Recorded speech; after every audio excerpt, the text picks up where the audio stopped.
Bon dia, xics i xiques. Anem a resoldre molt fàcilment la fitxa d'equivalència entre graus i radians. Bé, la primera la farem a classe i és molt senzilla. Si estem veient 45, 90, 135, 180, cada tros d'aquestos són 45 graus. A este li falten 45, 315. Vale. Quina serà l'equivalència? Pues si esto és un pastís i este és el mateix pastís, seran equivalents a aquestes mesures. 180 graus són pi radians. Aquí comença el 0. La meitat d'esta amplitud, que són 180, són 90, doncs la meitat d'aquesta amplitud, la meitat són pi mitjos. Si pi mitjos equival a 90 graus, este formatget, quan augmentem, d'aquí a aquí són pi mitjos, i aquí a aquí són pi mitjos més, i aquí són altres pi mitjos, així que seran 1, 2 i 3 pi mitjos radians. I d'aquesta manera és molt fàcil. Després tenim la mesura del mig. La mesura del mig, esta d'ací, que són 45 graus, és exactament la meitat de 90. Així que esta mesura d'ací és exactament la meitat de pi mitjos. I la meitat de pi mitjos què és? Pi quarts radians. Així que tenim este formatget, esta apertura, que exactament equival a pi quartos. Pues si esto es 1, estos son 2, estos serán 3 pi quarts radians. 1, 2, 3, 4, 5, 5 pi quarts radians. I continuem fins a aquesta mesura d'ací que falta. 1, 2, 3, 4, 5, 6 i 7 pi quarts radians. Ja tenim la primera circunferència.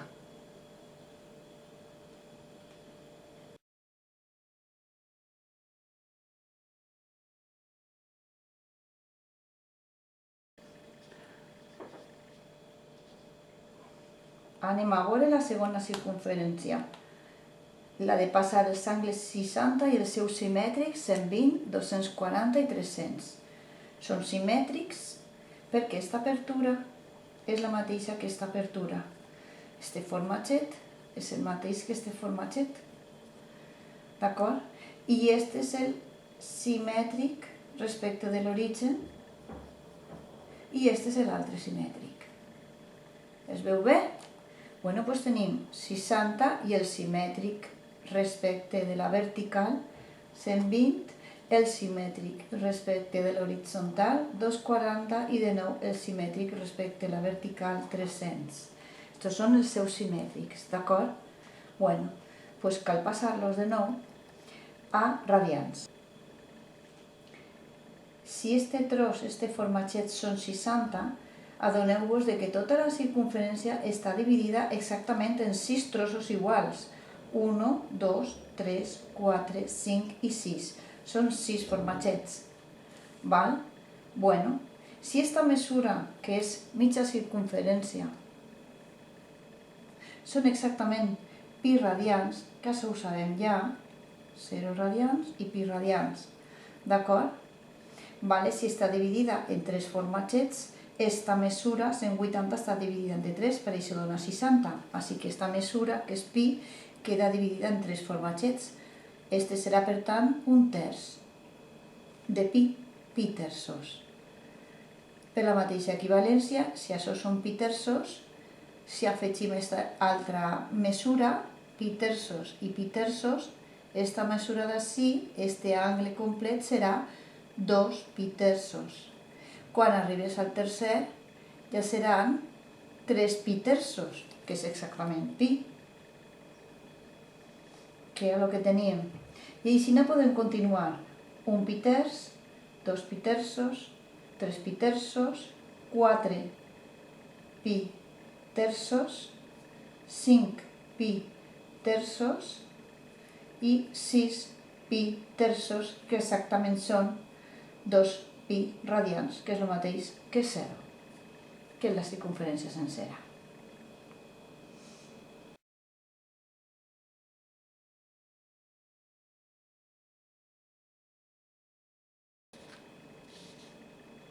Per últim, anem a veure l'angle 30 i els seus simètrics. En aquest cas, havíem de calcular-lo. Si t'adones de lo que passava en 60, jo estava dividint la circunferència en 6 formatgets iguals. Podria fer el mateix amb aquesta mesura? Clar que sí. Fixa't que podria assenyalar 60 graus, el 0 en el centre, el 0 en la línia del 0, assenyalo 60 i puc dibuixar 60. I què estic aconseguint en això? Doncs estic aconseguint dividir aquesta circunferència en trossos exactament iguals, tots de 30, d'apertura 30. Te n'adones? 30, 60, 90, 120, i este què serà? 150. 180, 210, 240, 270, 300, 330 i 360. Ja tinc dividida la circunferència en trossos iguals. A mi m'interessa la simetria de 30. Este formatget és simètric a aquest i aquest i aquest. Són simètrics. D'acord? Bé, doncs anem a veure. Si mitja circunferència, 180 graus, corresponen a pi radians, 30 graus, esta apertura, és 1, 2, 3, 4, 5 i 6. És una part de 6. És un sisè de 180. Així que esta mesura, que és la que equival a 30 graus, és una sisena part de pi. Serà pi partit per 6 radians. De la mateixa manera, si esto és pi partit per 6, estos seran 2 pi partit per 6, 3, 4 i 5 pi partit per 6 radians. Continuo comptant. 6, 7, 8, 9, 10 i 11 pi partit per 6 radians. I ahí teniu totes les equivalències en radians.